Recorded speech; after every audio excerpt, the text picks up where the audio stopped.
Good morning! Andito kami ngayon ni Reben sa Children's Hospital. Magpapa-check up siya dahil kailangan namin makakuha ng assessment dahil mag-aaral siya. Kailangan daw sa school. Alam niyo po, napakaraming katulad ni Reben. Nakakalungkot isipin ng ang dami-dami niyang katulad.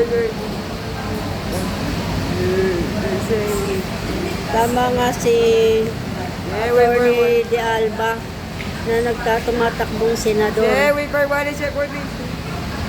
na mga katulad nila Reben, mga may special needs, walang gaanong batas sa ating lipunan. Tama nga po siya. Paano po pag wala ng mga magulang na mga katulad ni Reben? Nakakalungkot po. Dito, kami, isa lang sa pamilya namin meron dito. Pero napakahirap. Napakahirap po. Tapos ang ating mga politiko, nagpapayaman lang sila na nagpapayaman. Dapat po, pagtuunan niyo po ng pansin ng mga katulad ni Reben. Nakakalungkot isipin. Ang mga politiko natin sinasabi para sa mahirap. Pero karamihan naman, ang mahirap, lalong dumadami ang mahirap. Nanawagan po ako sa ating mga politiko, bigyan po ng pansin ang mga may special needs. Katulad ni Senator De Alba, number 20, supportahan po natin siya dahil ito ang kanyang panukalaan, gagawing batas, magkaroon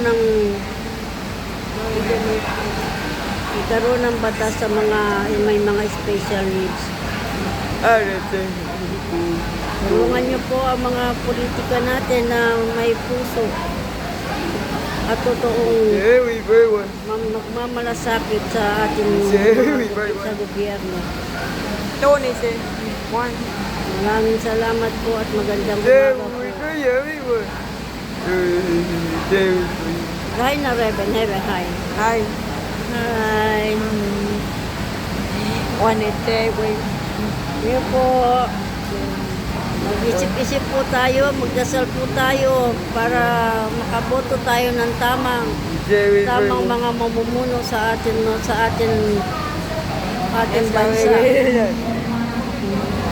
May mga malasakit talagang tao. Thank you po. Thank you very much po.